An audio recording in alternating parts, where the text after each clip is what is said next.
Everybody please be seated.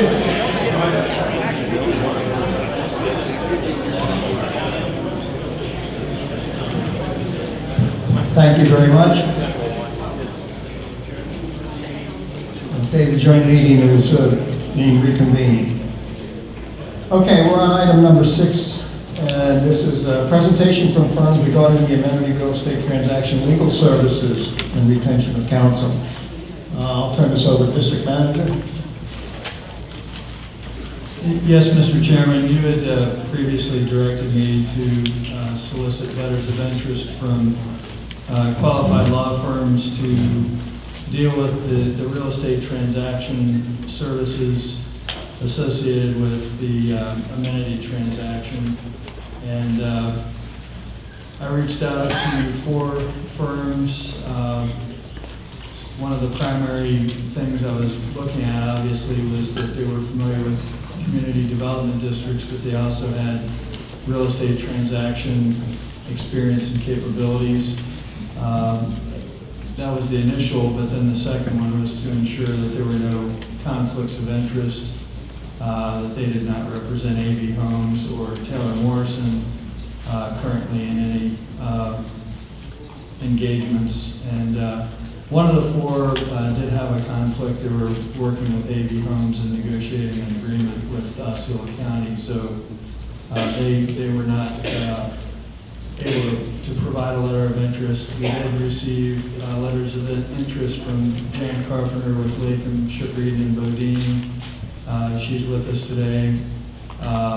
Scott Steady with Burr Foreman, and Brian Jones with Schutz and Bowen.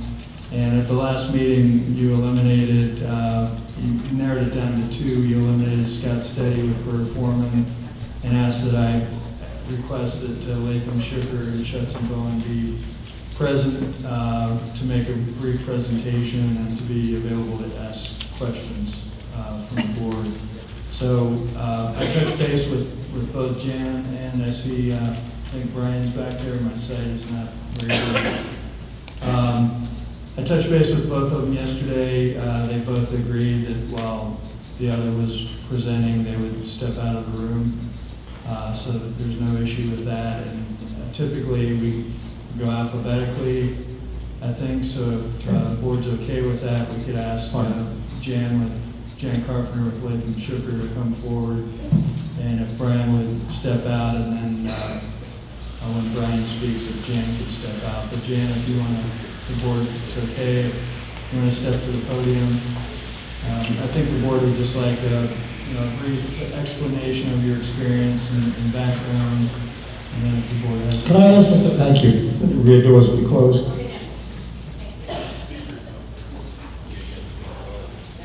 Oh, okay. Sorry.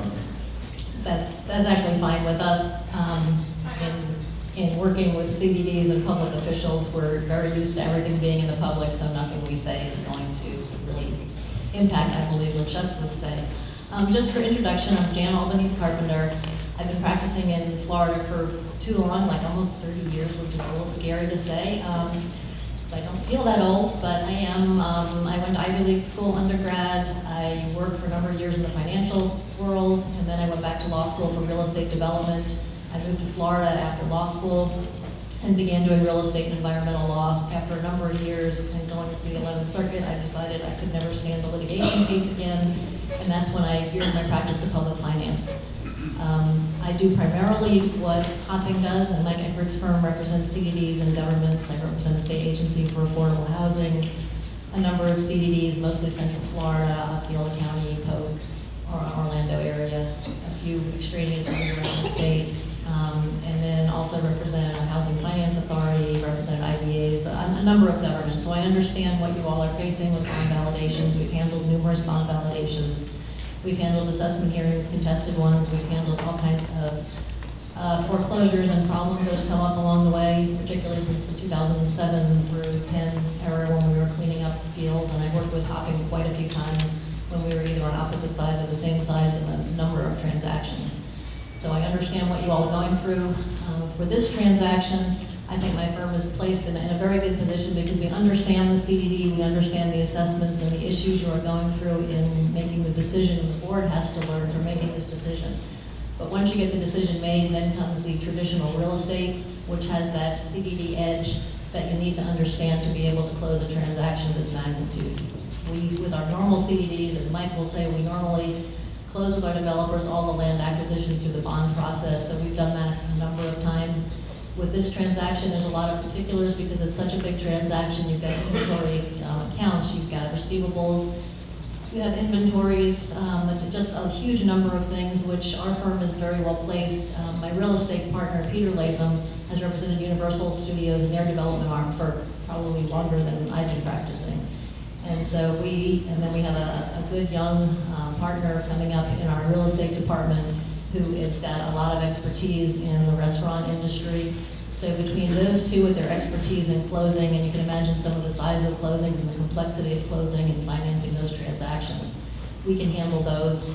I would be the lead person on the transaction to make sure the CDD parts were done, and then we'd have our real estate folks assist with the due diligence, the environmental, the inventory, the prorations, and all those other things that go along with a complex transaction. So that's my 4-minute of what I think we can do for you, and I read about your bond validation proceedings, look briefly at your contract, and need 13 amendments, I think.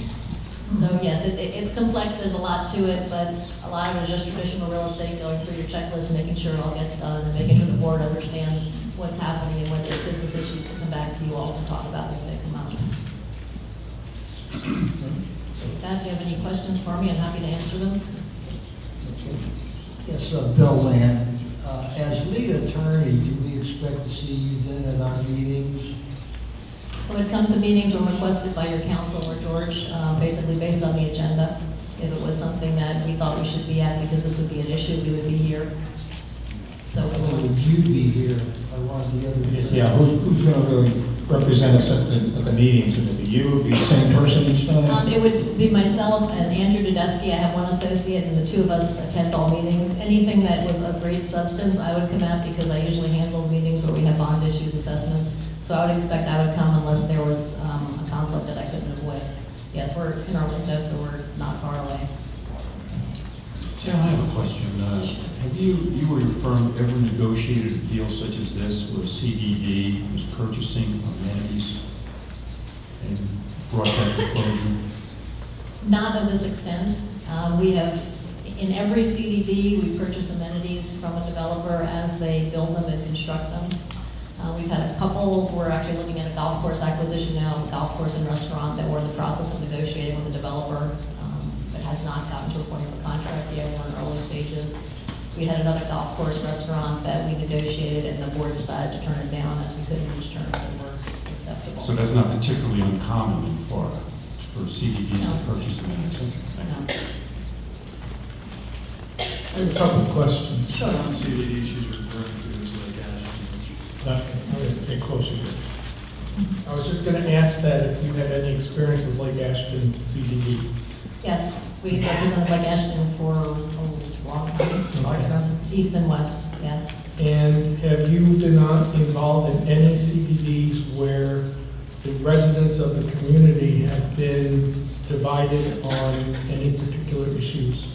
Just about every CDD where there's a resident board, we have had issues come up over time, whether it's budget issues, maintenance, hours of operation. I can think of just about every resident board we've had turnouts, not quite as big as this, but just about. So we're not unique then, is that right? No, you're not. Unfortunately, it's tough to see a community go through this because you can see there's so much information that may not be quite accurate, but everybody has strong feelings, so you all are in a tough position. And as I see Mike up here, it's, our job as the lawyers and managers to try to give you the correct information so you can make the good decision on behalf of the residents. And the last question I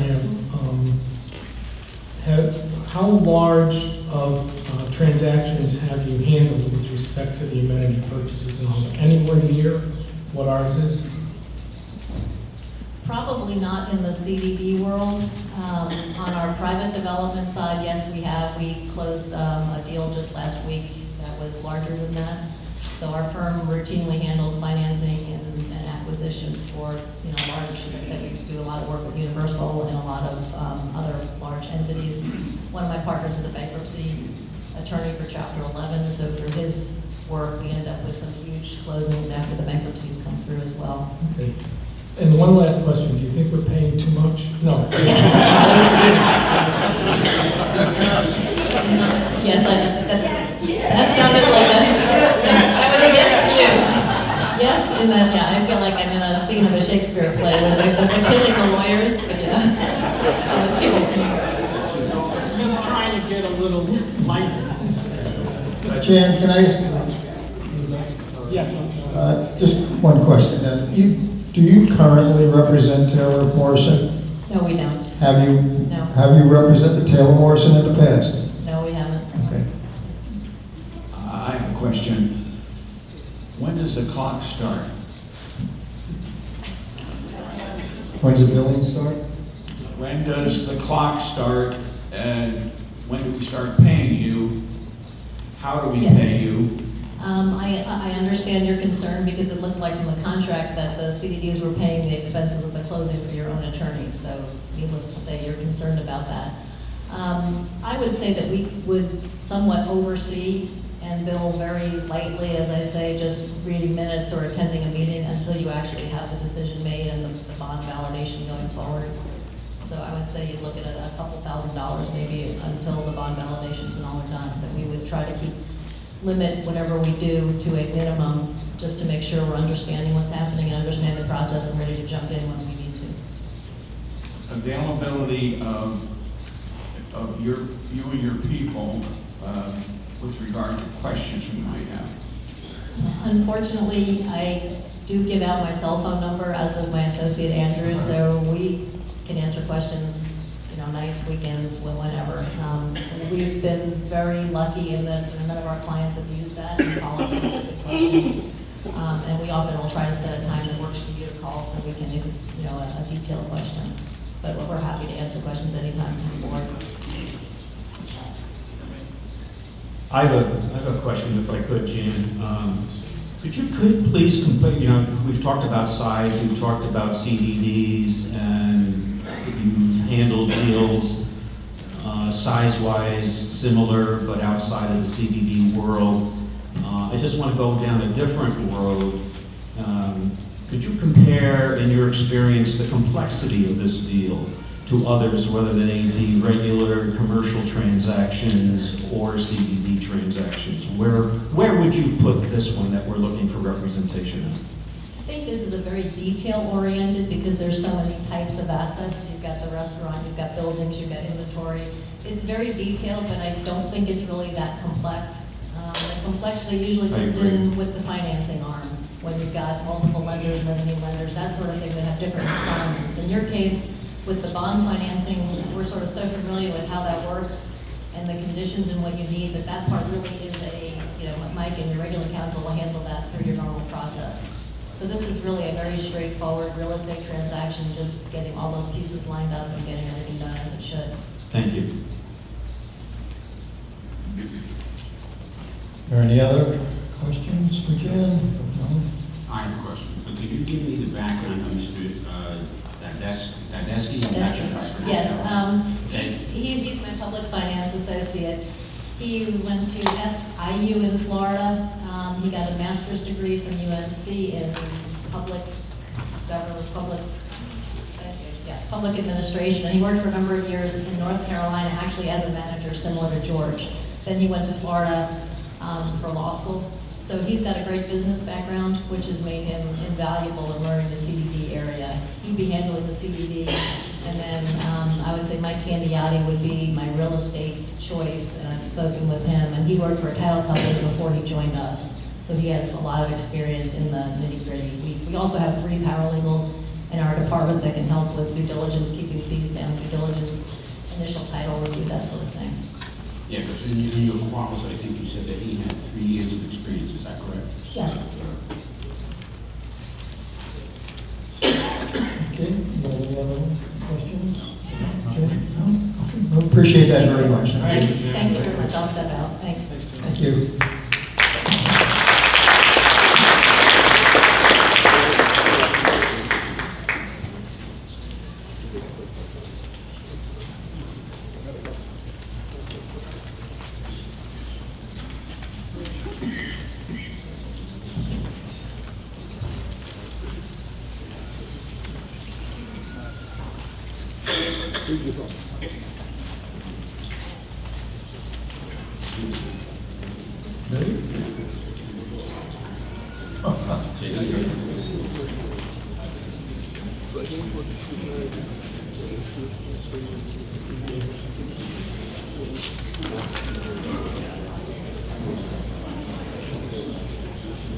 Good afternoon. Good afternoon. Hi.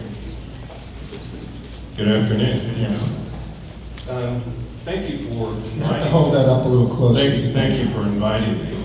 I was just made aware of an issue. We previously ran a conflicts check, and we were not aware that we had a pending matter with Taylor Morrison. However, that is the case, so we would have a conflict. And That makes it easy, huh? it should make the decision easier, so I apologize. This should have not gotten to this point. Obviously, we invested some time, but you invested more time, and so did George. So I'm not certain how this arose, but I'm certainly glad that I was just made aware of that, so I could bring it to the attention of the board. Oh, appreciate that. Thank you for that. And Thank you. It's a shame because we were going to have both of you work on it and split the fee. yeah, we don't share well.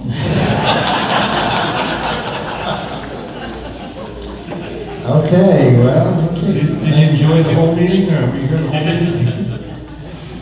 I was here for the exciting parts. But again, I apologize and thank you for the opportunity. Okay. I'm sorry. George, no matter who you would have picked today, and I think I made the decision easier. I've known George for a long time, and he would not have selected a firm that was not capable of doing this work and representing the CDD well. So, So, thank you for that. thank you. Would you ask Jan to come back in?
Welcome back, Jim. I have some good news and some bad news.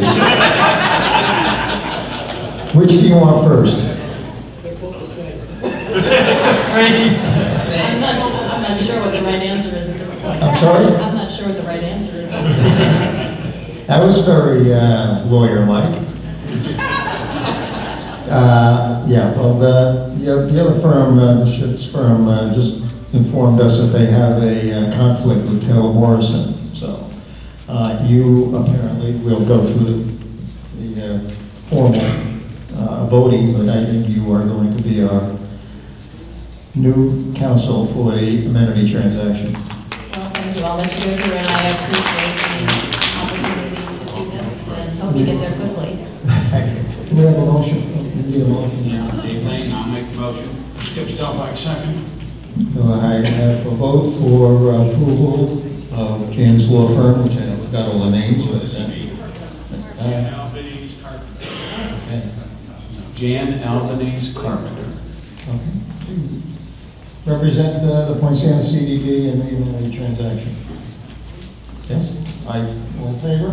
Aye. All opposed? Okay. All right, you heard the very same motion that Chairman Zaborni did for Poinciana West. Will hear a motion? Second. All in favor? Aye. Any opposed? Being none, welcome to the firm. Thank you. Now, that was the bad news. Yeah, okay. Next item on the agenda ratification of the Point Santa CDD 13th Amendment to the Asset and Sale Purchase Agreement, which is a basic change, right? Mr. Chairman, the board had previously authorized you to execute these extensions to the purchase and sale agreement, basically extending the inspection period. And both parties, AV and the district, agreed to an extension to October 1, 2018. It's been executed by both parties, so it's just a matter of ratifying that action. Okay. And this is just a Point Siena action. I have a question. Do you think we need to extend that time based on the information we got today? Yeah, I'll get with, or now that Jan's on board, Jan and I will get with AV Homes and talk about the next extension prior to this expiring at the end of the month. No, we both signed it, so we might as well go ahead and just ratify it at this point in time, the Point Siena CDD, motion to ratify the Point Siena CDD 13th Amendment to the Asset and Sale Purchase Agreement. Motion made. Skip Shelley, second. All in favor? Aye. All opposed? That motion's carried. Okay. Next item on the agenda, discussion of the Q&A for the current status of the amenity transaction. Mr. Ecker, can you give us a brief on the changes to that Q&A? Yeah, it was really just to update the litigation status as well as to make the numbers on the assessments match what was in the mail notice that was sent out. Because one of the Q&A questions talked about the amount of the assessments and it included the county collection cost in the number, and then it also had the higher number. And so what we just revised that to say, here's the low number without any discounts or collection costs that the county charges us.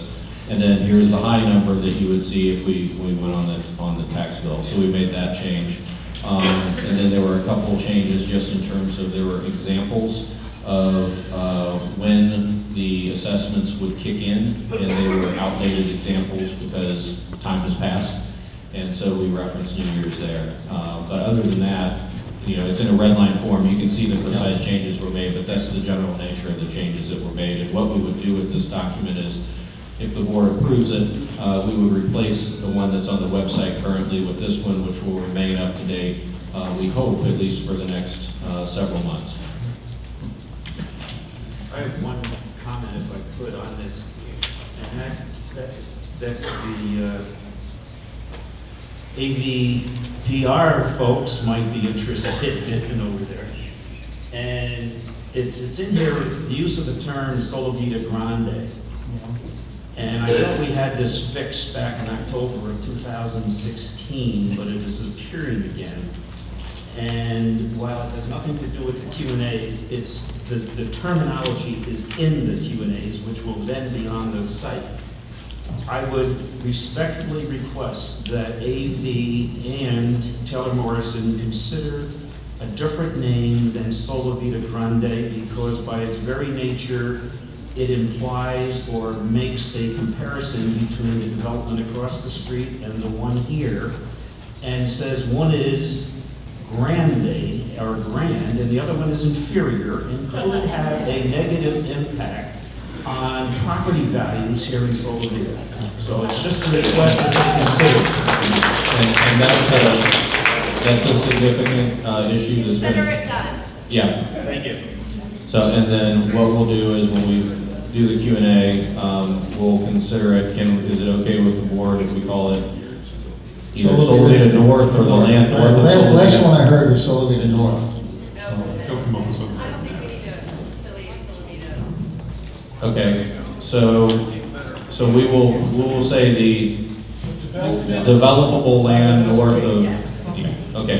We'll make that change before the Q&A goes out. I'd like to make a suggestion also that this Q&A that we have in front of us be part of reflections possibly on a regular basis, so that all the residents, whether they live here permanently or are snowbirds or don't get on the computers or whatever the case might be, they have an updated version so that misinformation can be squelched.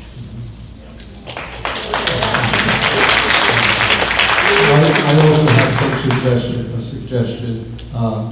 I know it's dated, so I guess we should update this every year or so at least. I hopefully it doesn't go much further than that, but the number that's been bandied around forever is the $85. I'd like to let residents to know the $85 is now $87. Not that's significant, but it is changing every month, every year. So I'd like that on there somewhere. We can make sure that that's reflected, and when you're saying the 85 from 87, that's the club dues that have gone up from 85 to 87. Right, The right. proposed CDD assessments have remained the same. Don't mix the two. And then you have on that it goes up $1 a month or $12 a year. So, but this, when we originally started this, it was 85, the current fee. Since it, I won't call it a delay, but since the procrastination, it's now 87. All right, I also have a comment. I'd like to thank the staff for putting this together so effectively again, and I think it points out to the residents almost completely every question you get asked at these meetings. If you read it, you look at it, then I think you'll be able to really evaluate what's really been going on and have a factual resource to do so. This is what, our third one? Third one we've sent out, and we still get the same questions about the same items that have been out there for a year and a half, 2 years. Yep. So please, read it, take advantage of it, go to the websites, and you'll be far more informed, and you'll know exactly where we're at with this whole process. So, thank you, staff, for that. Okay, any other comments? I have a question, but I don't think it fits here, but it triggered when I was reading this and we got to the inspection of the amenities. At one point, we were discussing, and I don't know if I talked to you, Kathy, directly or Mike, one of the times, about some concerns about some of the work that's been done. For example, I mentioned the handicap parking spots over at the ponds, where they lowered it. The parking spots are actually lower than the sidewalk. So rather than redo the sidewalks to come down to the road, they actually raised the parking spaces.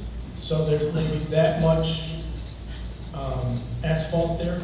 And the concern was that over time that would deteriorate.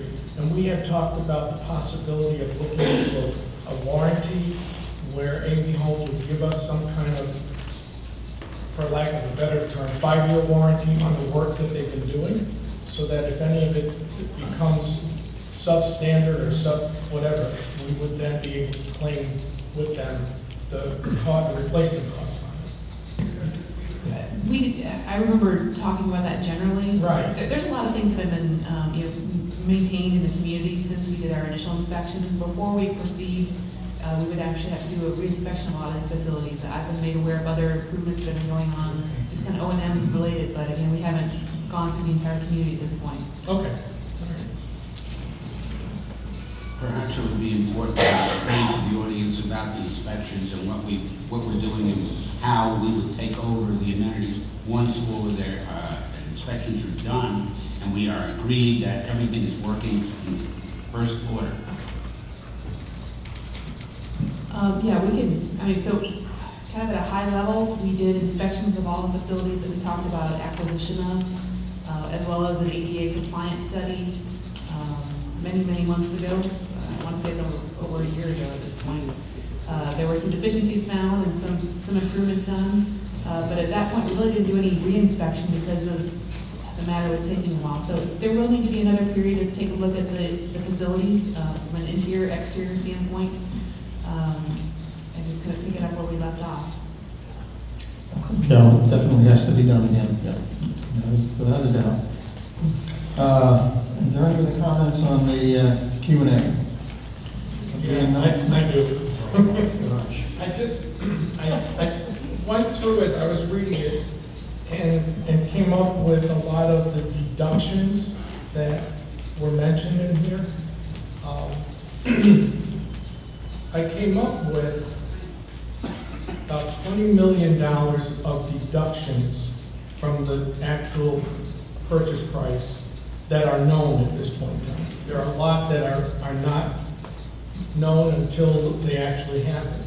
So am I right in assuming that this money that gets deducted from here because we're getting it from AV Homes in other ways actually drops the price down to about $50 million. Am I right in what I'm reading? I would have to go through each one of those deductions to see, because for instance, the commitment to pay O&M assessments going forward basis would not reduce the purchase price. It's just an additional financial obligation that Avatar will be taking on that they don't currently have. They don't currently pay any club O&M fees. Right. So that would be one of them. Yeah, because what we're saying is, we're getting money from them in other ways that will reduce the amount of money we're giving them in the end.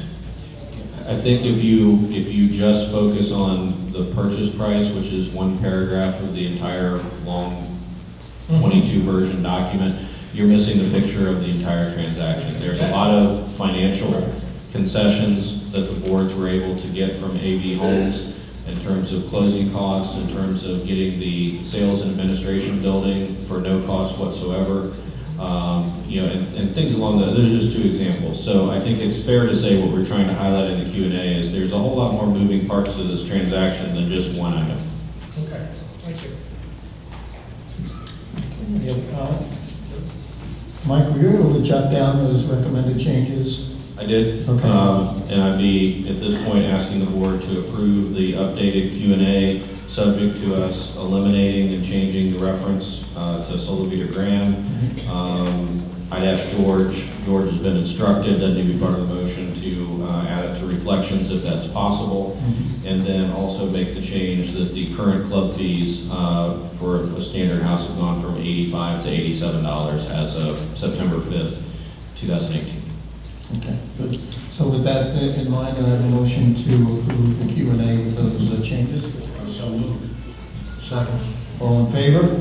Aye. All opposed? Motion carried. Once again, West, you heard the motion. Do I have a motion to approve the Q&A as discussed? So moved. Your second? Second. All in favor? Aye. Any opposed? Being none, motion carried. Okay, we're up to item 9, consideration maintenance agreements. Point Sienna CDD, we have three maintenance agreements: the aquatic pond maintenance, the aquatic niche control, and landscape maintenance. George, something you need to know about these? Well, these agreements expire on September 30th, and because we had discussed the potential of not holding the September 19th meeting, we placed them on this agenda. Mike has been working with, because he's been in the process of reviewing all the existing ponds and making sure they're properly conveyed and landscape areas conveyed. He has assisted in reviewing the exhibits to these agreements to make sure they properly reflect the ponds that we currently maintain. And so, Mike, I don't know if you have any comments on these for the board. Yeah, just so the board understands the exercise we went through, we provided you with that chart and list of the status of conveyance and who owes what and everything. And so what we were trying to do was marry that chart to the maintenance contracts to make sure that it was very clear to the contractor which ponds were ours and that anything that wasn't listed there was Avatar's responsibility. And so that's kind of, you see some slight changes. We've also had the issue of, that there's a pond that the board approved to go back to AV Homes because it's completely surrounded by golf course and of really no utility to us. So we made sure that wasn't in the contracts going forward as we work through that. And then the other issue that was needed to be worked out is Pond B3. And if you recall, Pond B3 is the northern section of Lake Polk that was originally planned to have some sort of a land bridge, I think, between the Lake Polk and, but that isn't there right now. And so just making sure that we're not maintaining anything other than the lake banks that are around that tract B3, and also making sure that Avatar is actually taking care of the water in that lake. So those are really the issues that we had to scrub, and we feel pretty good about the contracts that are before you here today. I think George mentioned at some point in time that we had additional ponds coming on, and it's hard to budget for those, and so we don't know. And I think that your budget for the aquatic pond maintenance was around 98,000, and I think the total of this contract is around 103. So our estimate when we budgeted, we were about $5,000 off. But then you go to aquatic midge control, and our estimate, the contract is about 151,000, and the budget was 172,800. So we're actually $21,000 under budget there, which can offset what I just talked about, as well as deal with any other ponds that come up over the next year. And then finally, your floor lawn agreement is exactly the same price as what we budgeted. There's no variance there. And this is all for the Poinciana Board, and then we'll get to the agreements with the Poinciana West Board here in a minute. Okay. Any questions regarding those three maintenance agreements? How does the price compare to last year? As Mike indicated, the pond maintenance agreement's gone up by about $500 a month, but that's because there's 2 additional ponds that are added to the scope. And so that's the primary reason for that. And, landscape maintenance, as Mike indicated, is remaining the same. Midge control. Midge control, remind me on that one. Midge control, our contract that we're asking you to approve today is about $151,000. Our budget is $172,800 for that. We're under budget with just that contract, about $21,000. The question in terms of what we actually paid for the last fiscal year, I don't know, but that budgeted amount would be in your financial statements that are in your agenda package, and George, I think, is found. $152,800. So $152,800 is the current budget for midge control. That would have been the current contract. I know this is a Poinciana issue, but I just want to get something straight in my head. Is the budget also include the trial of the solar cell over there for the midges and everything? Yeah, those came out of the current fiscal year, so they're not in next year. They're not in these contract amounts. Those were separate expenses. To the audience, that's fiscal responsibility. Just take Okay. some questions. Taking questions on midge control? No, not now. Well, We can do that under staff reports. We've got Clark here if you want to talk about it. Staff reports. I'm referring to the contract. Yeah, if you've got questions on the contract, absolutely, now's the time. Under general conditions, there's supposedly an aquatic midge citizen response hotline. Is that communicated to the community? Do we all know what that hotline is?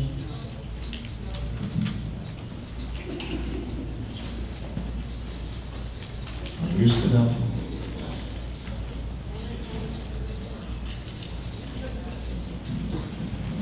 Pete Develin, Clark. Yeah, our hotline is our 800 number that goes into our Kissimmee office. So. But I mean, is that published in Reflection? It used to be, if I recall, but I can't honestly say that I've looked to see if it's in there. But I guarantee you that people that are affected by midges know how to get a hold of Well, yeah, I mean, there's it's pretty clear. It should be listed at least, if not in Reflections.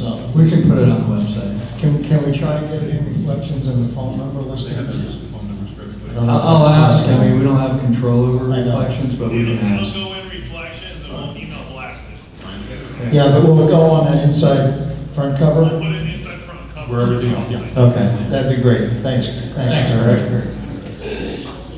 Okay. You want to do these one at a time? Yes, please. Okay, for the Poinciana CDD, the agreement between Clark and us for the provisions of aquatic maintenance services. Motion to approve. Motion to approve.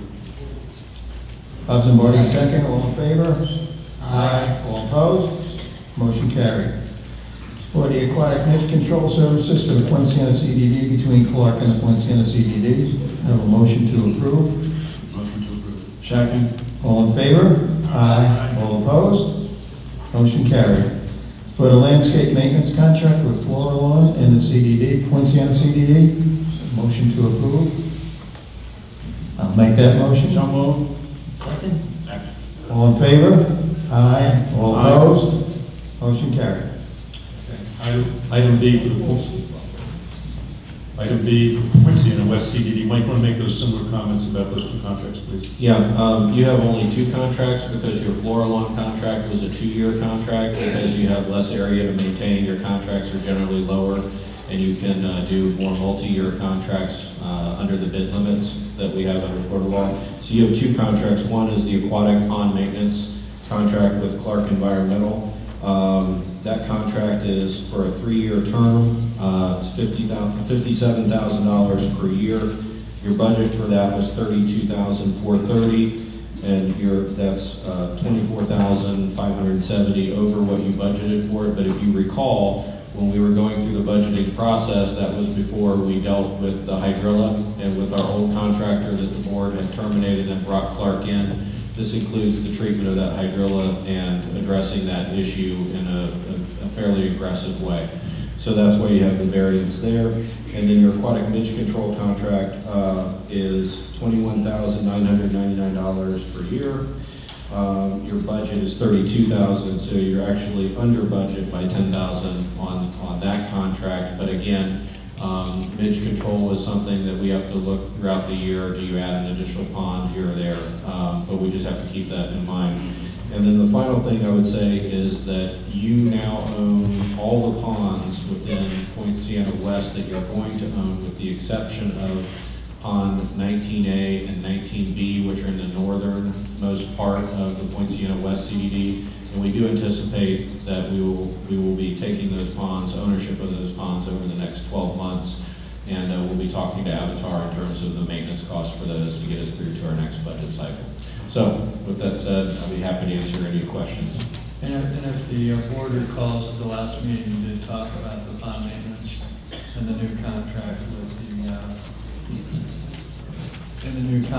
with the additional treatments for the hydrilla. And this is just bringing back the formal contract. Once in West Board, any questions from Mike or George about these two contracts? I have a question. Point Siena CDD's midge control is $547 per pond per month. Why is Point Siena West $611 per pond per month? Pete? Wouldn't it be pretty much the same? Well, I'll tell you, because I asked the same contract questions, but the contract is based on acreage in terms of how big is a pond, how much shoreline does it have to be treated, and things of that nature. So it's a pond that's twice as big is going to have a different cost than one that's half the size. Still a great question. It is a very good question, but it is based on, Exhibit B talks about how many miles of shoreline and how many acres of ponds that need to be treated. Okay. Pete, did you want to reduce that number at all? Or? Okay, any more questions? Bill, Joe? All right, do I have a motion to approve the aquatic pond maintenance services with Clark Environmental? I move to approve the aquatic pond maintenance. Is there a second? Second. All in favor? Aye. Any opposed? Being none, motion carried. Same thing, can we get a motion to approve the aquatic midge control services? So moved. Is there a second? Second. All in favor? Aye. Opposed? None? Motion carried. Okay, we're up to that item number 10, supervisor requests for the Point Siena CDD. So far, I'd like to make a comment. Everything we've been doing up till now is just preparing, and you can add any comments afterwards, Mike, is preparing to be able to float the bonds. But we're not there yet. We're not there by a long shot. But if we don't do it, and you decide to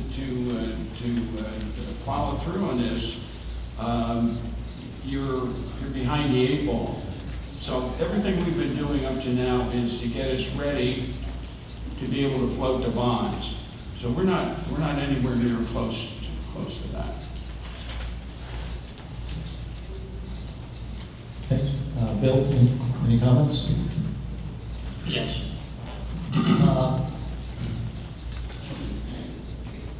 Comments have been made about how Taylor Morrison doesn't have club plan, that they turn their amenities over to the community. And there's a possibility that Taylor Morrison may come in and give us the amenities at no cost. If you go out and look at Taylor Morrison communities, they're a lot smaller in terms of lots, number of homes than Solivita. The amenities they have are not nearly as complex or detailed as these amenities are. In fact, I would say that AV Homes and Solivita, this is an oddity. Solivita is a bit of an oddity as when you look at typical developments. Taylor Morrison has roughly 15 communities around Orlando. They have a number of other communities around Tampa, Sarasota, Naples. And their business model is to put their communities near urban areas. If you want to go to a restaurant hungry, here's a list of 15 restaurants you can go to in a 10 or 15 minute drive from the community. Want to go to a movie? Here's a list of 5 movie theaters that you can go see a movie. They're not included in the community. So, in fact, if Taylor Morrison is still here, if they could answer the question, is their amenity part of the homeowners association? If it is, that's why that amenity would be turned over when the development's turned over to the homeowners. I wouldn't be making comparisons between Taylor Morrison and what we have here in Solivita. And I'm not saying that that's good or bad. It's a different business model. And if you look at their websites, the amenities that they do have and the communities that they have are very nice. They do a very good job. But I wouldn't be expecting Taylor Morrison to come in handing out free goodies. I just don't believe that's going to happen. And one final comment.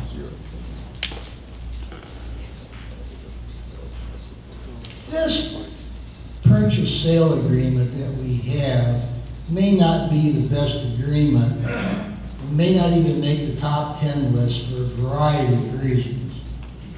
But it is the agreement that we have.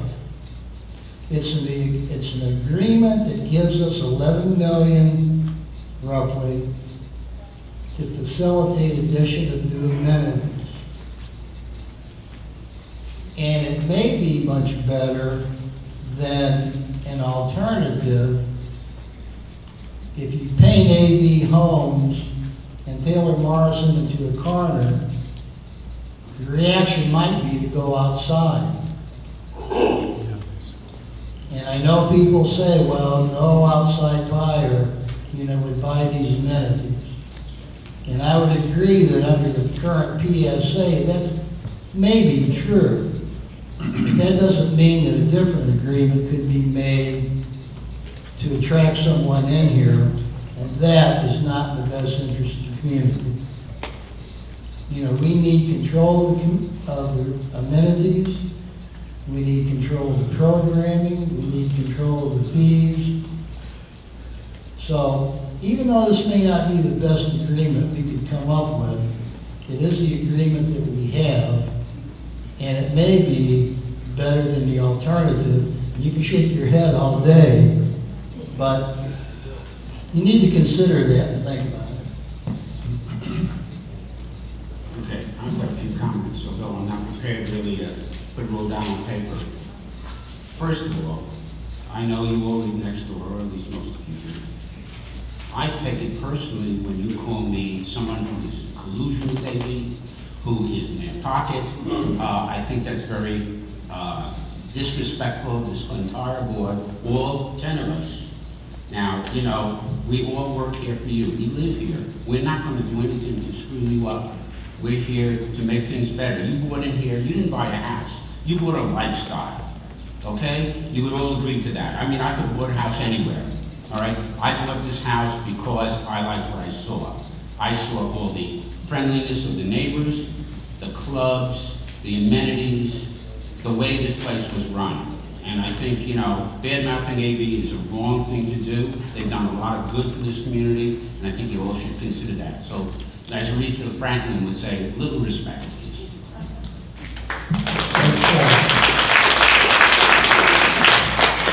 I don't have any. First of all, I'd like to welcome Brian from Taylor Morrison. And you know, you've heard that there's been a lot of concern that maybe we're going to get the amenities right from you. After all, we are nice people. Sure. Welcome to the excitement. There's been a lot of energy around this issue, and the one good thing that's come up about it, we all agree that it's best that we own the amenities.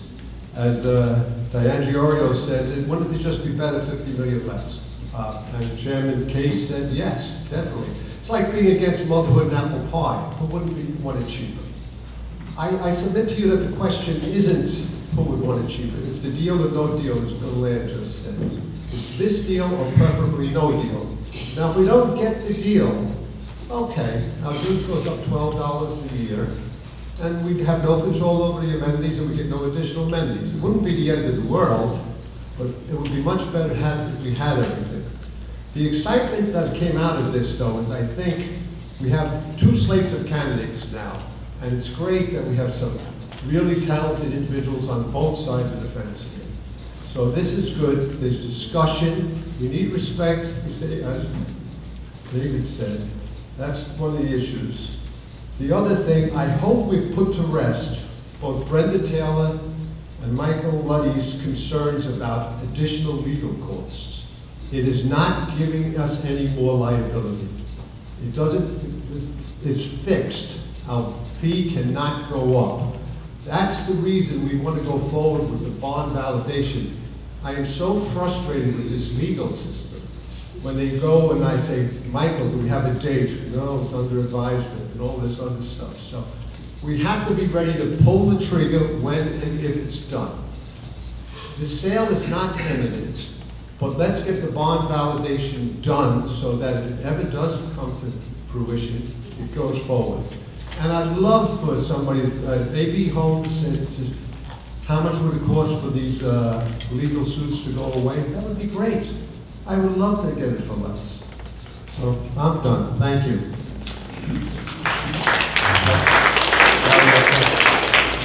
I have several comments. I just would like to start with, I love this community. I absolutely love it. We moved here 12 years ago. Couldn't ask for any more. Have gotten involved, obviously. And since being on the board, I haven't done any posts, but I did one recently that basically said, I don't know if you saw it, wanted respect and civility. And it really went far. And I was very, very proud of it. Didn't mention anything about being on the board. Didn't mention anything about running for election. Just said, it just addressed, can we just be neighbors and treat each other this way? However, I do want to just throw one thing out there to demonstrate that we've gotten out of control. Now, I don't know if this was a threat. I don't know if it was a joke. And I don't know if it was sent to the wrong person. But I got a private message from someone in Solivita in response to my post. And it's really hard to send a private message on Nextdoor to the wrong person. Really hard to do. And that private message said, it's really good you're putting all your energy into this because pretty soon you're going to be in a pine box. Things are out of hand. To say on Nextdoor that this is just the political environment we live in, get used to it. We are neighbors. We are human beings. Please, please respect and civility, no matter where you are. Nobody in this thing is all right, and nobody is all wrong. And as we all know, the deal isn't perfect. There is no such thing, because many of us have been involved. Of the thousands of people here, many have been involved in transactions. I would also like to thank Gary for coming again to one of these meetings and explaining things. Gary Shula, Corporate Counsel for AV. It is extremely important that he keep us up to date and clarify things. And the folks from Taylor Morrison, wonderful. Thank you so much. A couple of other issues are about waiting. AV put out on July 16th a document that basically addressed the misinformation interpretations of the court cases and things that are going on with the transaction. They posted that. They sent out emails. Everybody got it. Everybody had access to it. It's an update. Now, there's absolutely the probability that people disagree with it, but that's okay. But it's out there. And we're talking about, gee, did Taylor Morrison know they put it out there? Given the state of the situation, Taylor Morrison really can't say much, and we know that because it hasn't closed. But would AV have put that document out there in writing without the knowledge of anybody at Taylor Morrison? I don't think so. The actions that the board is taking as it regards these various issues in moving forward, these are process issues. They do not add to the cost, and they provide significant flexibility if and when the time comes we can move forward. And if we can't, Mike Eckert has already explained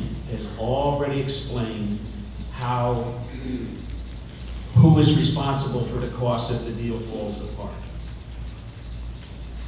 The $72.9 million contract price for the amenities actually comes to 7.6% of the $964 million that Taylor Morrison is going to pay AV, or including the absorption of debt.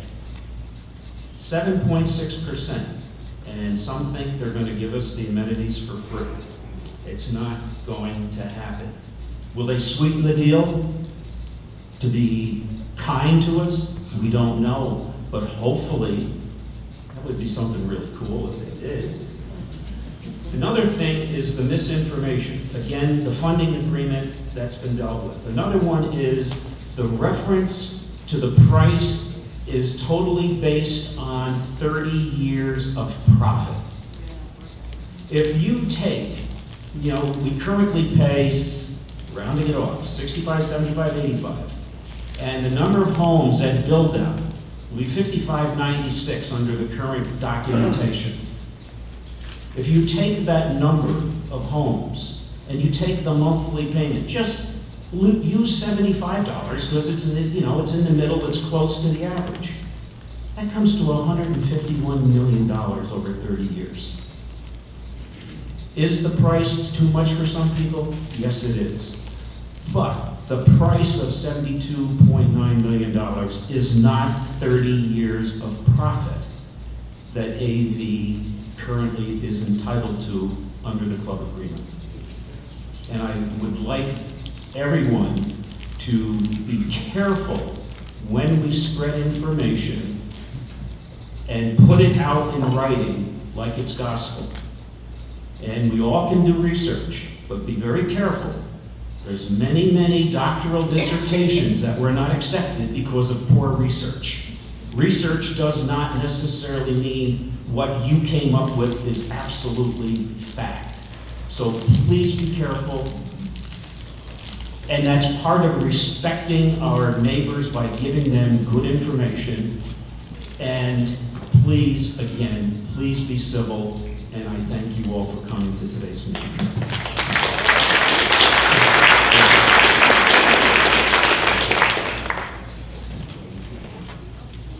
I thought I had something to say. I have articulated a lot of my views very effectively. And I want to compliment the audience here today because we try to keep good control and understand that everybody is a neighbor here and show some respect and consideration to those that are speaking. And I think we've done a good job here today. I'm very happy about that. We have a little bit more on the agenda, and I'd like to remind everybody of the same, consideration going forward. And George will be timing all the speakers, and now's the time, I guess, in the next item of the agenda to bring any and all issues you're concerned about to the board. Okay? Other than you.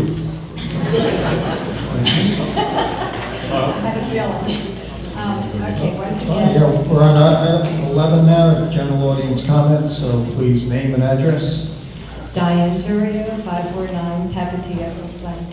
And thank you because you gentlemen have really presented this very, very, very well. But I do have a question. Does your board follow Robert's rules? No. Actually, We have no. not accepted it.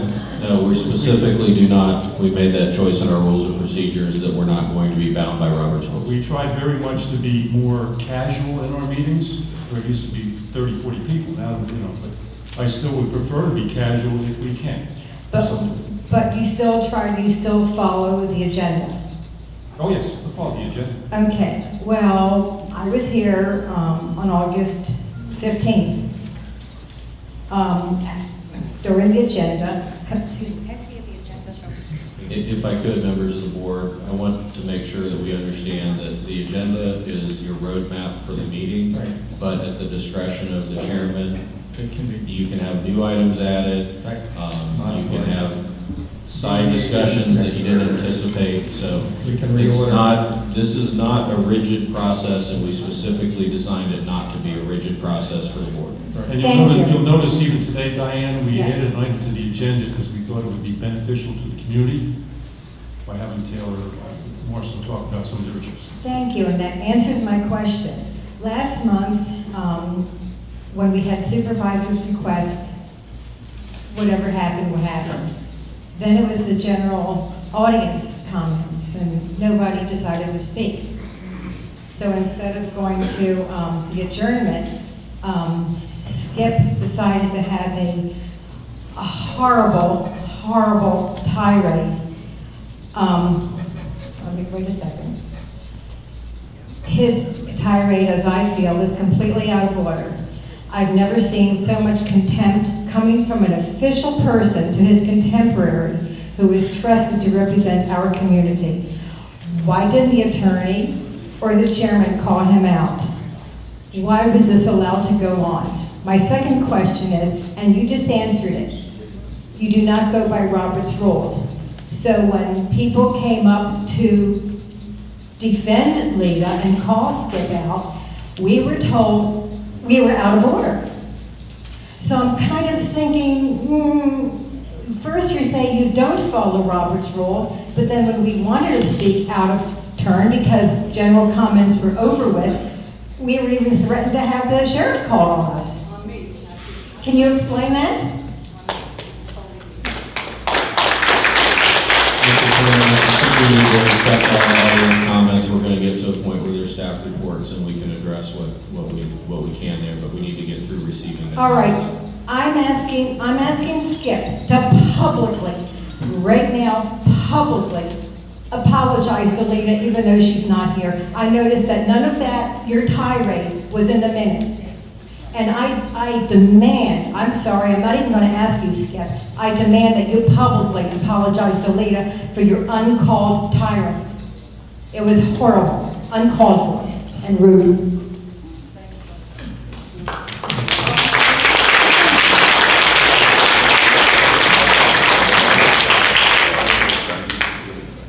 Anything else? Do it. Can you say something, Skip? Do it. My only comment is. I can't hear you. My only comment is, I apologize to the residents No. who not have the ability to enjoy the new amenities No. that have been gotten No. over That's not what we're just 2 saying, years Skip. ago. That's it. Skip, all of us want It wasn't a amenities. tirade. It wasn't was. a tirade, and it's not a tirade now. Was it in the minutes? What, The minutes the are in minutes the- are for the previous Yeah, the joint meeting. It's not Was the not right in the meeting. minutes. Okay, listen, No. I too have. Hold on a second. The minutes in this agenda are for the prior joint meeting. They weren't Prior for the joint August meeting. The August meeting will reflect the statements that were made. Those aren't in front of the board or in this agenda today. Those minutes from the previous individual business meetings are not in this agenda. Okay, well, I too have been the victim of horrible, horrible private messages from people in this community. Very, very threatening comments. And I know that everybody of you all, whoever, I have been silenced on Nextdoor, but I will not remain silenced. And Skip, I really will not rest, and I don't think anybody in this room will rest until you give a public apology to Leva. And Sit down, Leva. you made your point, thank you. So you refuse. Note that, please, in the meeting.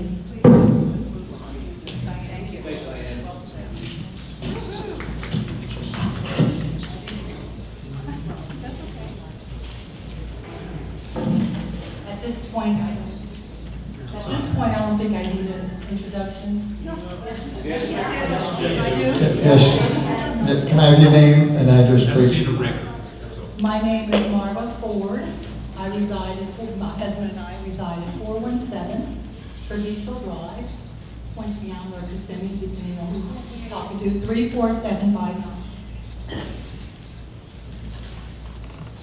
I submitted several questions to the Margaret, do me a favor, speak right into the mic so we can all hear. Real close. I submitted several questions to your board in writing, as I was instructed by your board at the last meeting.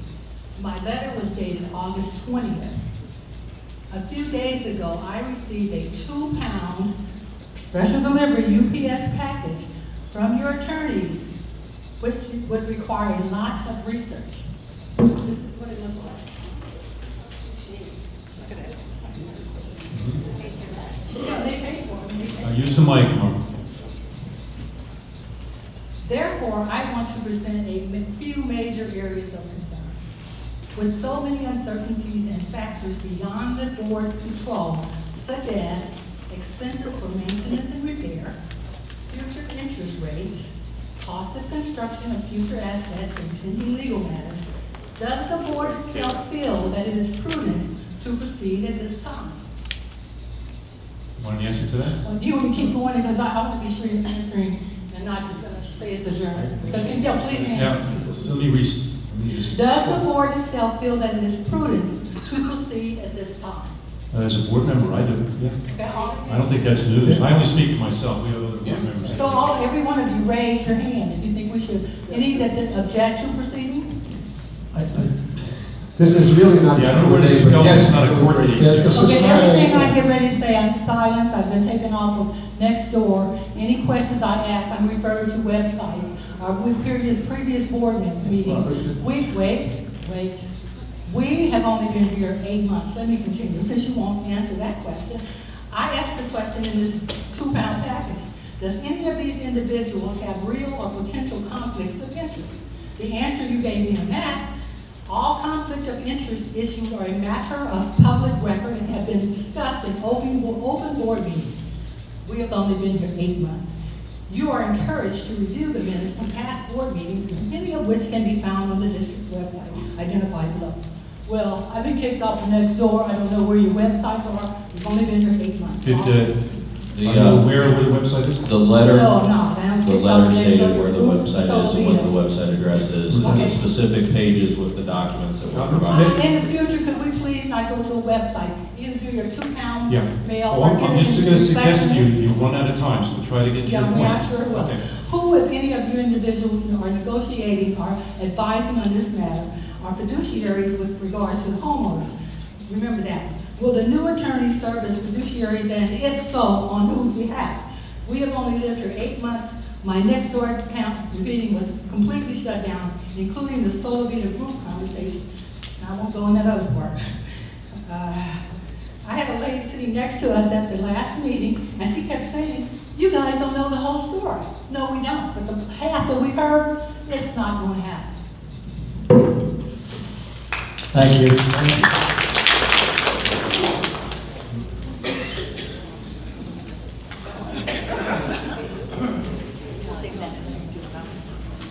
Amy Luther again, 267 New River Drive in Solivita. And I really should have been going to all the meetings. It sounds like it's been pretty interesting. I was a resident here back in 2001 and watched the development of Solivita. We moved away for 4 or 5 years, and we loved Solivita so much, we came back again. And it's a community like no other, and I really hope it can stay that way. I would like to welcome Taylor Morrison, and I hope it goes through. If anyone has investigated them, they have a very good rating, a very high reputation, and I think it will be a great asset. They will be a great asset to Solivita. Now, I have a few questions, and some I'm going to drop because I don't think they're as important as others. And I have not attended a lot of meetings. I don't belong to any groups. I don't read Nextdoor Solivita very often. So I'm guilty of many things. So if I'm making myself redundant, I apologize, but I do feel it's important. The first thing I want to ask is when we get a bond, and it's a government bond, we are required to go by their rules and guidelines. And one of those guidelines for the bond is we have to go outside of our community to get memberships for the HOA, for the amenities. Now, the price for those, I don't think, I've heard many different things from people when we went out to dinner. I don't know if those amenity prices have been set, the membership prices have been set.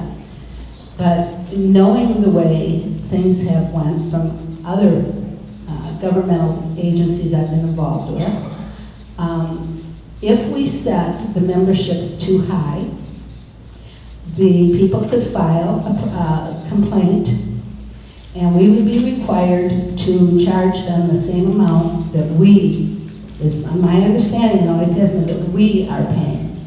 And at that price, there would be no reason why people would be totally discouraged from getting a membership. You can have 4 or 5 families pitch in for one membership, then the 4 or 5 families could come in and use the amenities. And these are concerns of mine. Then, if we open up the amenities and it's over for less than 55, my question to the attorney is this: what is our protection that the government wouldn't come and say, you know what, you're discriminating, you have a bond issue that we are financing, you must allow them to come in and live, because it is not considered a 55-year-old community. What are our protections, is my question, that eventually they aren't going to be able to change the whole thing.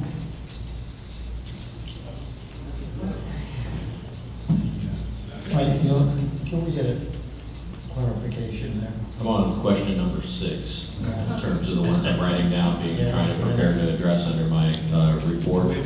I know you can do it. I will tell you on that very last comment, there's nothing you're going to do with the amenities that are going to change the character of the 55 and over neighborhood in terms of how the federal government looks at that and approves that as again, whatever that law is. But there's nothing the CDDs are going to do with the amenities that are going to jeopardize that. They're two different, we're a state law entity, we operate under state law, that's a federal law, as well as has some state law components to it. But there's nothing that us owning the amenities or whatever we have to do in terms of allowing annual memberships that would affect that classification of the community. So I'll cross number 6 off my list and focus on number 5. So the process is we're going to take public Thank you. comment, we'll make note of the questions, and then under staff reports, we're going to answer them. Thank you very much. I think you've answered it okay for me. I'm fine with the answer you gave me, as long as it's not affected. The next The next one I have are road Ma'am, assessments. I'm sorry, but your 3 minutes are now up. Others still want to speak too. Well, it Like we was, said earlier, we were very pointed about that. Each resident and Okay. the audience will get 3 minutes, and yours has since expired, so I appreciate it. We've written down your other comments from when you stood up previously. That's gonna apply to Your everybody. other question doesn't apply to the CDD, but your okay. other questions about. I had a question on the golf course also. Let me restate that, okay? I hear you, Okay, I thank hear you. Maybe at the end, we Yes. should be able to limit it to maybe 5 minutes. Well, we already said at the beginning of the meeting.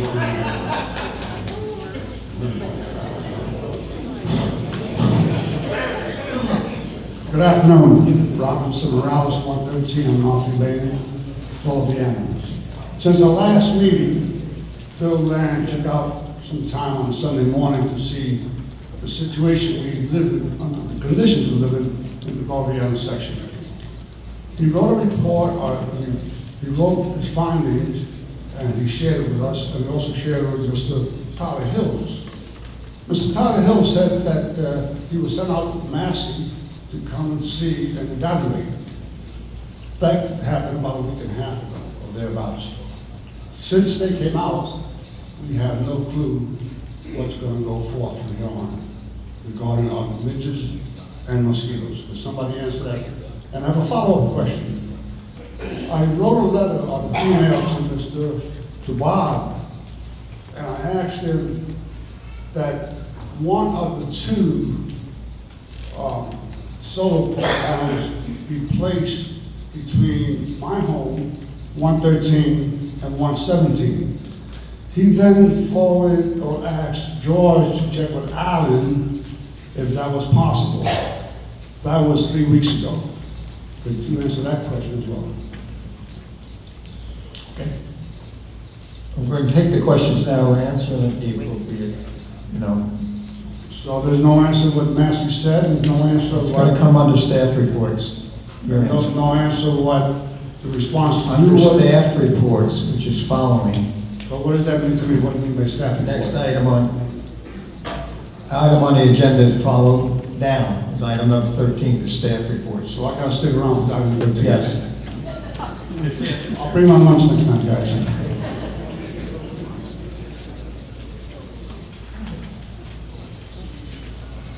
Bill Young, 124 Mount Beach. I guess I have the same questions, and I guess I'll wait till the same staff report. But are we going to get a chance to respond to the staff report if we don't hear what we like?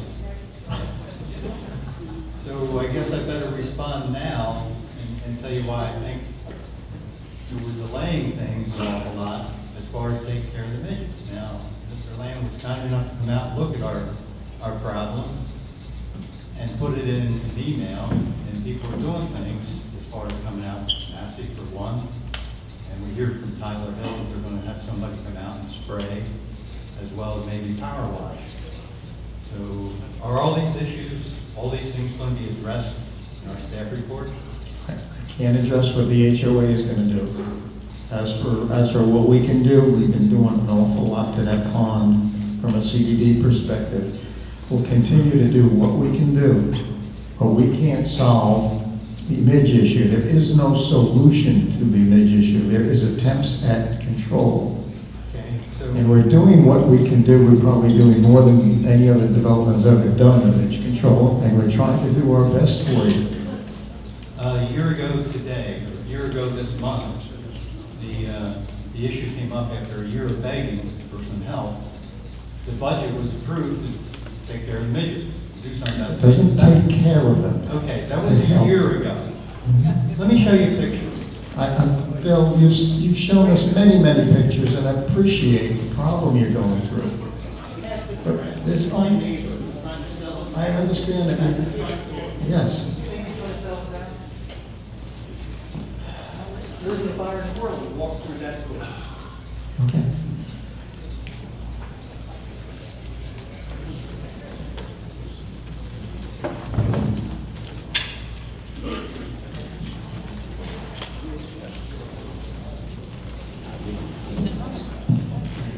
My name is Ed Steffen.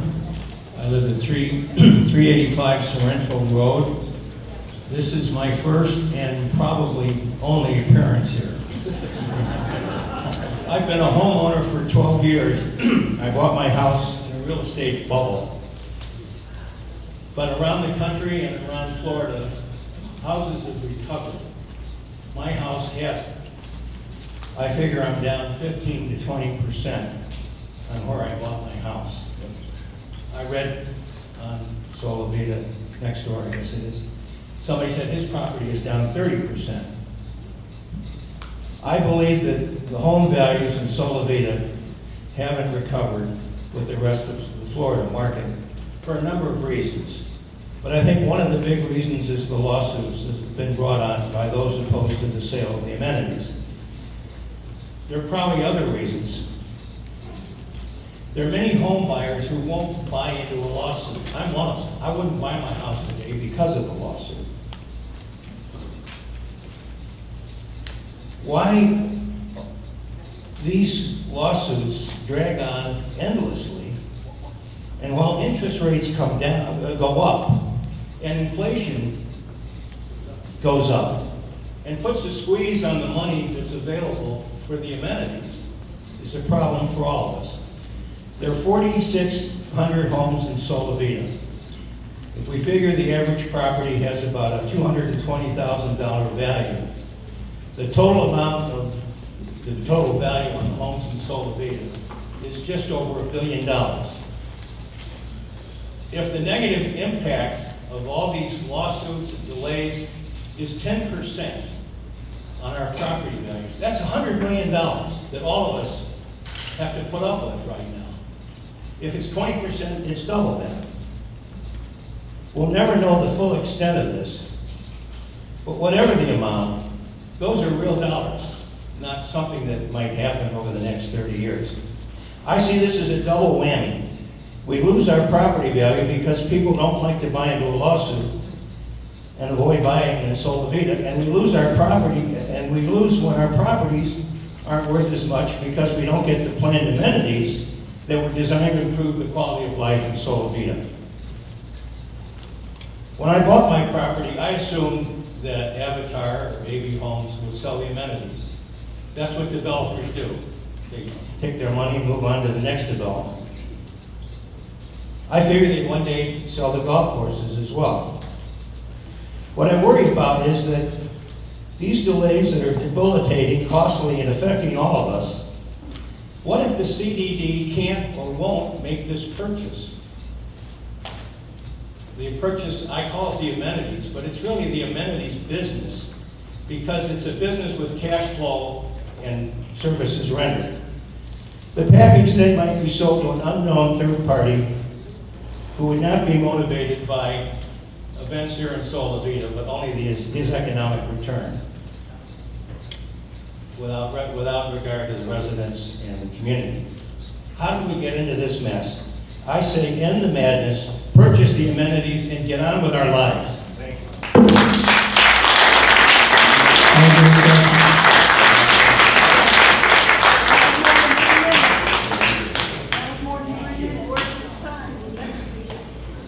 Hi, Tony Barron again from 213 Treviso. I'm in a little bit of a panic because I just realized I brought up the issue where I'm paying the double on my tax non-ad valorem, and the attorney did back me up on that. It happened in 2012.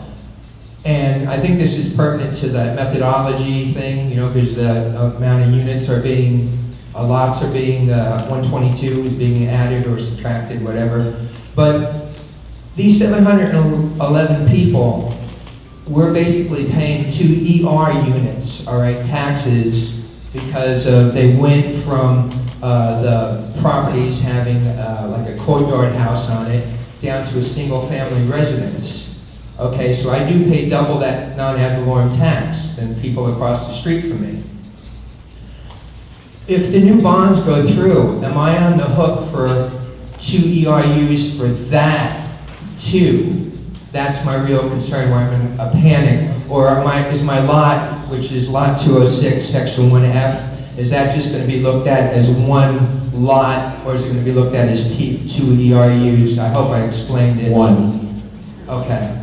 And everybody's protected in that 711? Yes, it's one. Everybody in the 7-Eleven would get one assessment, one ERU assessment from the amenity debt assessment. Okay, but right, I know I can't do anything about the 2 that I'm paying now because that bond is floated, but that's on record, right? You guys, I just want, because somebody didn't know that people were paying, I mean, because I wouldn't want to get a bill for 2 things. Okay. I can't go more on record than I am right now in telling you it's one. Thank you very much, sir. Thank you.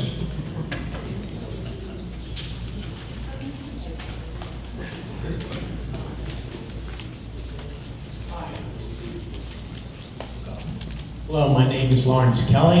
I live at 211 Anastasia Drive. I bought the first lot in Solivita. Love it. My question is real simple. Like the amenities do not include the golf courses. Correct. Now, what is to prevent the golf courses from turning into developments and the real estate value of everybody who have paid additional charges to be on the golf course goes right down the toilet? I think that's an excellent question for Bill Morrison. That's a very nice no answer. Why aren't they included now? Let's go outside first. Oh, no, not if you're the opposition. The only thing that was brought up, that if and when they decided to do sell lots on the golf course, which we have no control over, they would have to pay the bond fee. They would have to pay to become members, and they'd have the same price that you'd pay. Well, that doesn't help the $35,000 upcharge that I paid on lots or We have no anybody control else. over that. We have I no control. understand that, but why didn't you make that part of the sale requirements? AV wants to retain control of the golf courses at this point in time. Well, I understand that, but if you look at what happened in Delray Beach, a very similar type situation occurred, and what happened was the developer said, okay, we're selling this to this other outfit. They sold to this other outfit. A year later, they went to court and said, we can't make any money, so now their purchase price of $1 million turned into a $12 million sale of lots.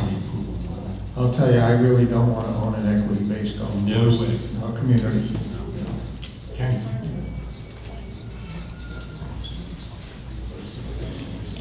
My name is Donovan Brown. I live at 687 Glendora Road. Been living here since 2008. I've become very involved in the community, very active, and trying to make this an even better place than it is. When my wife and I first drove into this community, the first reaction, we looked at each other and we said, we can't afford to live here. This is just way above our heads. We fell in love with the place, we moved here, and we continue to work every day to try to make it a better place to live. 80 homes built, a beautiful, wonderful community that we all chose to move here and to live here. And I continue every day to work to make it a better place.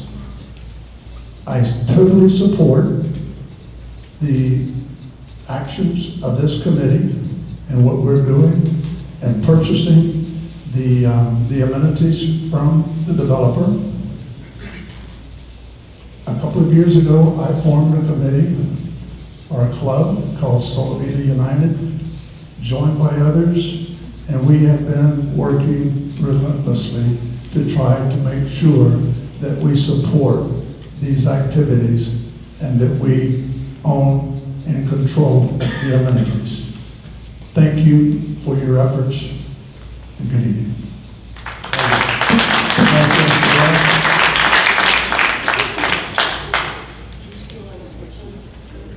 My name is Terrence Quay. I live at 1319 Bonita Canyon Drive. And it is with the utmost respect to everybody here that I submit some comments. And I have provided a copy to the two CDD chairmen, to George to Mike Eckert, and to the Taylor Morrison representative. As residents for approximately 2 years, my wife and I believe our move to Solivita from Wisconsin has been the best thing we have done at this time in our lives. We feel safe, we have good neighbors, we have made good friends, and we're involved in many activities. But with this being said, I cannot ignore the fact that the potential amenities purchase is a business deal that will impact all of our cash flows. I've done a lot of research. I have a background in an area of management that I believe supports being able to do some good research. The purchase and sale agreement requires the buyers, the CDD and us homeowners, to fully fund and construct new amenities called planned community improvements, even though these new amenities will benefit AV homes as much as they will benefit us. Renderings of the proposed improvements have been used as a sales tool as long as I've been a resident, and are intended to continue as a sales tool for further development and home sales. I believe that AV should be funding at least half of this new construction. In addition, the contract requires the buyers, us, to retain AV management to oversee and direct the new amenities construction to their acceptance. And we also are required to pay AV management 5% of all costs for their services. Again, it just seems that this should not be part of the contract, and surely we should not be paying them a construction fee when they will equally benefit from the construction. I sat down with the former lifestyles manager to review historical amenities budgets. It was relayed to me that historical budgets were not very accurate, and he was in the current process of assembling what he termed an accurate budget. He also stated that the amenities budget had not balanced since the start of Solivita operations. When I inquired as to how the annual budgets were then reconciled, I was told that AV had annually subsidized the budget from the club fees that they had collected as profit. When I did look at some of the recent budgets, that amount has consistently been around $300,000 or more. We will not have the club fees as profit for this type of use, since the club fee will be dedicated to paying for the bond levies on our property. AV never created a reserve for unforeseen maintenance and repair costs. The amenities are aged brick, mortar, and services. It is my experience that aging facilities with costs keep on rising. With the last adjustment to the amenities, fees we pay, we the homeowners are now starting to create reserves. AV should have done this years ago. Although the promise was that costs to homeowners for amenity ownership would not rise and would actually go down, I believe that operating and maintenance fees will continue to rise in the future. And due to the continuous aging of the facilities, that is a significant unknown of how much of an impact it's going to be to us homeowners.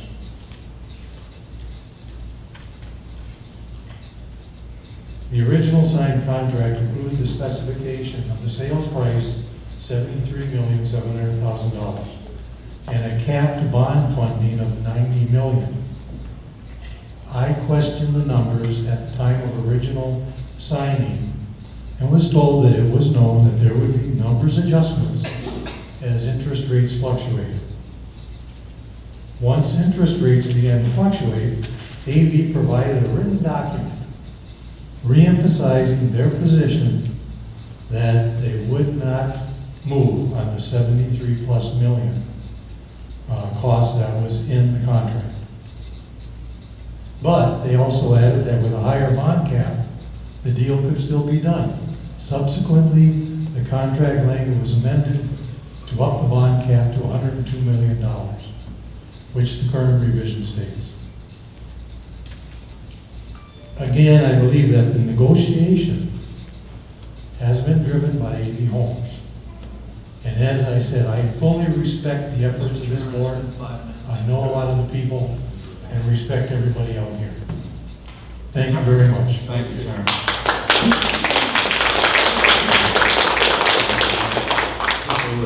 Terrence, thank you very much. I would like to address a couple issues, and if you don't mind. Sure.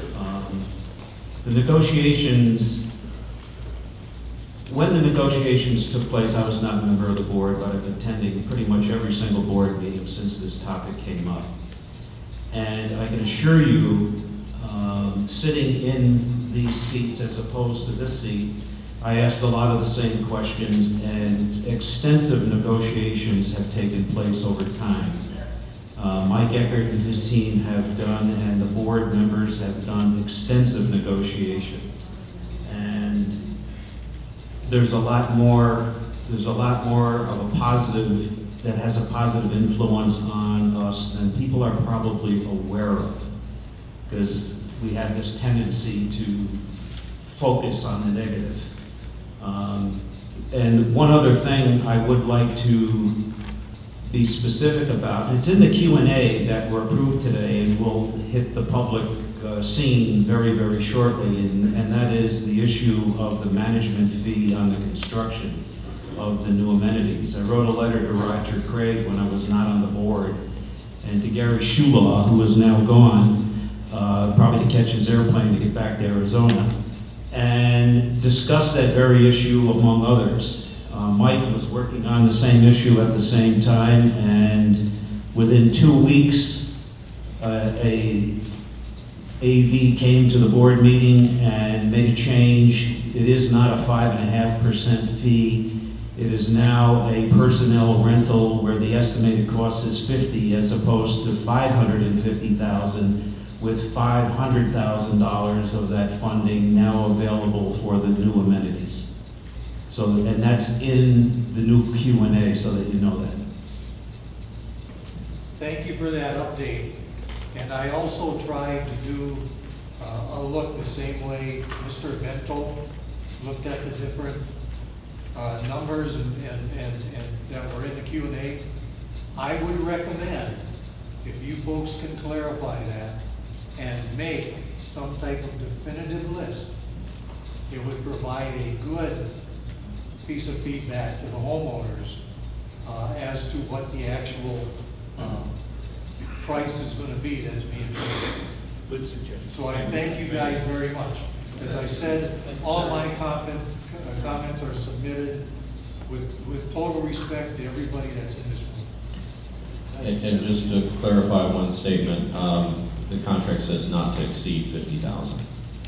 Correct. Thank you. Not to exceed $50,000 for a personnel leasing. Okay. Sorry, Matt. No, that's okay. My name is Denise Blaine. I live at All right, you're 49. gonna have to talk up a little louder for me, please. My name is Denise Blaine. I live at 494 Mayfair Drive.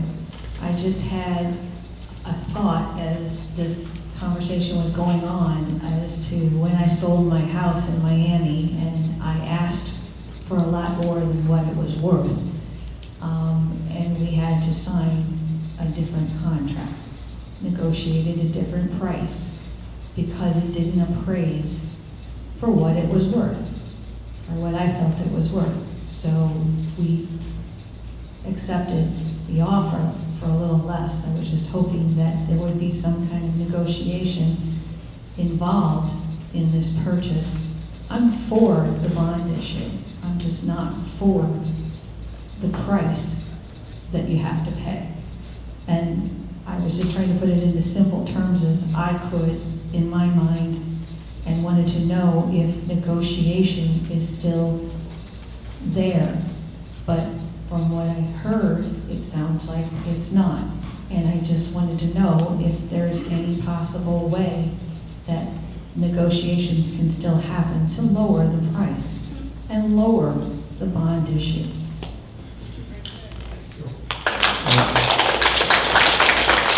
I think there are a lot of areas that remain to be addressed before we actually close on the deal. So we'll see what can happen, but with outstanding litigation and things like that, it's difficult to do those things. So we're doing our best, and like I said, there's a long way to go before we go to closing.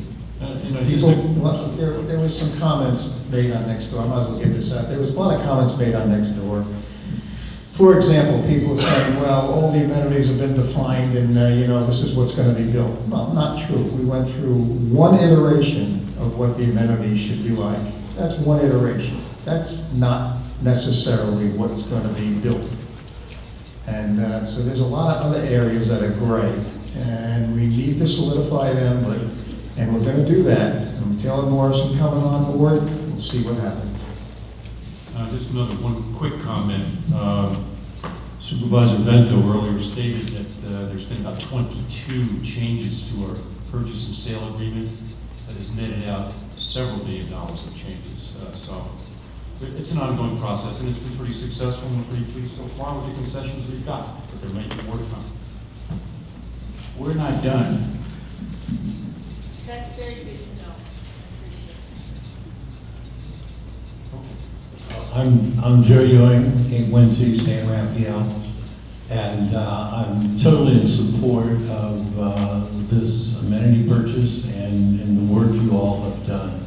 It's very admirable of what you've worked through and you've put up with and completed it. Donovan mentioned the Solivita United Club, formed about 2 years ago, and we've spent a number of hours, myself, Donovan, others, and it's in the club, at the farmer's market in an attempt to educate people.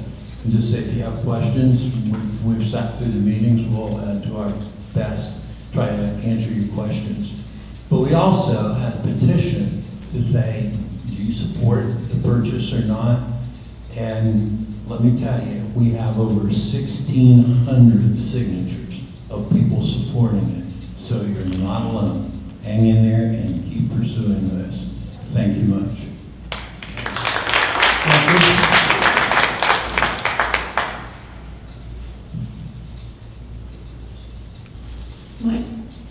My name is Cherry Brown. I live at 687 Glendora, and I'm here to tell you supervisors that I back your decisions. I think you've done a good job representing us, and I appreciate all your hard work, especially in the era of adversity that we have.